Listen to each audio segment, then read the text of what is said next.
Bismillahirrahmanirrahim. Assalamualaikum warahmatullahi wabarakatuh. Oke teman-teman, selamat datang kembali di channel Wahyu Agung Bagus P.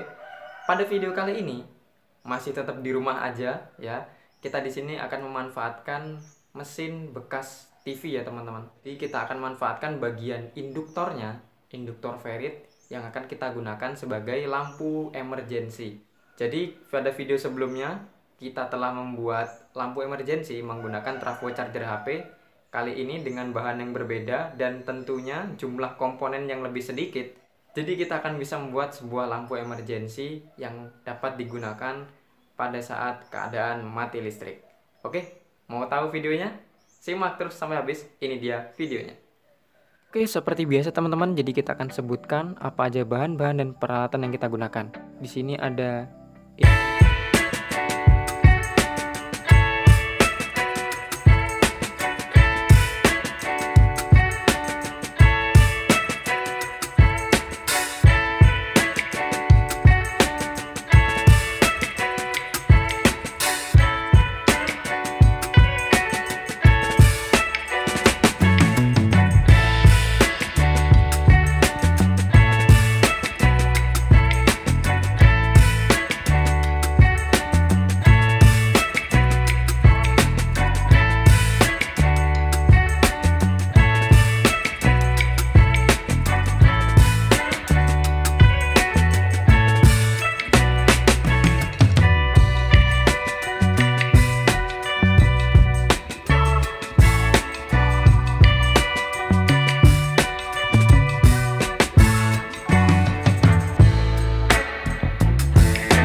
seperti ini. Jadi teman-teman bisa lilit yang rapi nanti ya, bisa dirapikan lagi. Kita akan sambung lagi ke bagian yang lainnya. Oke, ini sudah jadi teman-teman. Kalau mau lebih rapi lagi teman-teman bisa pakai PCB bolong seperti ini. Ini saya ada PCB bekas, bisa pakai ini atau bisa PTP. PTP itu point to point. Jadi langsung sambung aja teman-teman di sini, ndak usah pakai papan PCB ini. Oke, jadi kita akan gunakan PCB saja biar lebih rapi ya teman-teman. Nah, jadi seperti ini ya. Ini akan saya solder terlebih dahulu. Oke, kan pada skema seperti ini ya. Ini bagian awal lilitan, ini akhir lilitan.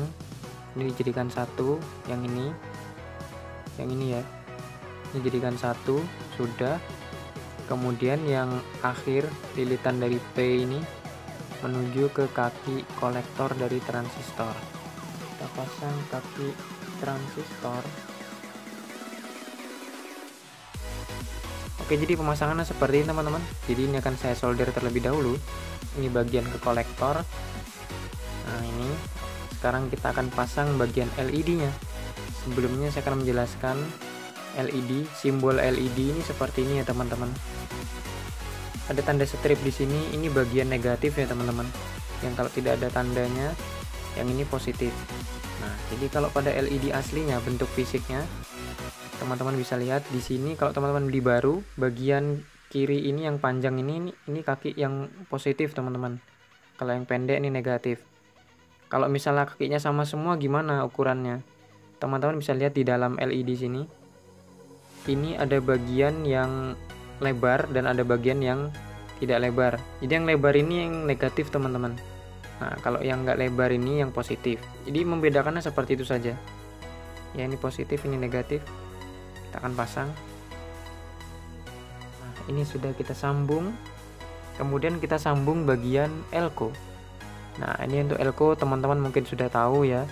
Yang ada putih ini, strip putih ini kaki negatif ya teman-teman. Kalau yang tidak ada tandanya ini yang positif. Nah, jadi yang kaki positif ini masuk ke bagian ini, jumper di sini atau sambungan dari awal bagian primer dan akhir dari sekunder. Ya, yang negatif ke bagian emitor dari transistor. Positif kita pasang di sini. Ini sudah jadi rangkaiannya ya. Yang awal sekunder kan di sini. Kemudian keluaran yang satu lagi dari bagian basis, kaki basis yang ini. Ya, ini basis, tengah kolektor. Yang paling pinggir kiri ini emitor. Jadi keluarannya ini menuju ke lampu. Oke, kita akan pasang dulu fittingnya. Ini fittingnya. Kabelnya tinggal kita pasang saja. Kita sambung bagian baterainya. Jadi kita akan kasih kabel lagi biar lebih enak. Oke, kita gunakan kabel ini. Kalau memasang pada baterai, usahakan jangan sampai terbalik.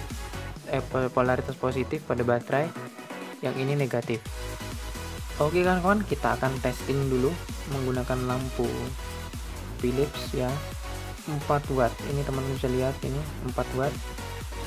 Kita akan coba pasang apakah nyala. Kita pakai yang 4 watt saja. Pasang baterainya juga jangan sampai salah ya teman-teman. Polaritasnya positif ke positif, negatif ke negatif. Kita akan pasang. Oh, ternyata alhamdulillah nyala. Ini nyala teman-teman. Ini ya. Soalnya di atasnya juga ada lampu, jadi makanya kelihatan kurang terang lampunya. Dan kebetulan kameranya juga pakai flashlight. Oke, jadi rangkaian sekecil ini bisa menyalakan lampu Philips 4 watt. Oke, kita akan ukur dulu berapa arus yang dikonsumsi sama lampu ini. Menggunakan AVO digital, kita set ke bagian ampere. Ya, kemudian kita pindahkan probe-nya yang merah ke bagian 10A. Nah, jadi kalau memasang ampere atau ampere meter ini harus di seri ya teman-teman. Antara sumber dengan beban harus di seri, jadi bukan di paralel. Kalau di paralel itu untuk tegangan. Kalau tegangan wajib di paralel. Kalau arus wajib untuk di seri. Oke, jadi probe merah kita tempelin ke baterai positif, probe hitam yang negatif kita tempelkan ke bagian positif dari elko. Oke, ini sudah tertera arusnya 0,2524. Nah, ini ya teman-teman, kalau di miliampere jadi seperti ini, 2,39 miliampere. Jadi teman-teman bisa lihat sendiri nih, irit sekali yang menggunakan satu baterai. Jadi teman-teman, misalnya kalau teman-teman tanya kalau mau diterangin lagi gimana, jadi kalau mau lebih terang teman-teman bisa memainkan lilitan yang ada di sini, jumlah lilitannya. Jadi lilitan primernya ini kan 30 lilit, bisa teman-teman kurangin jadi 20 lilit sampai 25 lilit. Jadi kita di sini menggunakan 30 lilitan. Ya. Jadi ini bertugas sebagai step up atau penaik tegangannya. Oke, jadi seperti ini teman-teman hasilnya. Oke kawan-kawan, jadi tadi itu videonya. Jadi kalau kalian semua ingin membuat, silahkan dibuat. Skemanya ada pada deskripsi. Kemudian usahakan buat itu yang rapi ya teman-teman. Jadi usahakan dililit yang rapi. Itu lampunya menurut saya kurang terang ya teman-teman, karena lilitan saya itu kurang rapi. Kemudian kalau supaya mau lebih terang lagi, teman-teman bisa mengurangi jumlah lilitan primernya. Kalau di sini saya menggunakan sebanyak 30 lilit, jadi teman-teman bisa buat 20 sampai 25 lilit. Jadi dengan bahan yang minim sekali kita bisa membuat sebuah lampu emergency yang bisa kita gunakan untuk bercamping misalnya, atau bisa menerangi pada saat mati listrik di malam hari. Oke, jadi masih tetap di rumah aja, tetap jaga jarak teman-teman dengan yang lainnya. Tetap jaga kebersihan, cuci tangan setelah memegang benda-benda. Oke, mungkin cukup sekian video dari saya. Nantikan video-video terbaru dari channel saya selanjutnya. Yang belum subscribe, silahkan subscribe dulu. Like-nya, share-nya juga, ya supaya semua bisa tahu apa yang kita pelajari bersama. Dan mungkin apabila ada salah kata mohon dimaafkan. Bisa teman-teman koreksi juga di kolom komentar yang benar seperti apa. Oke, saya akhiri. Wassalamualaikum warahmatullahi wabarakatuh.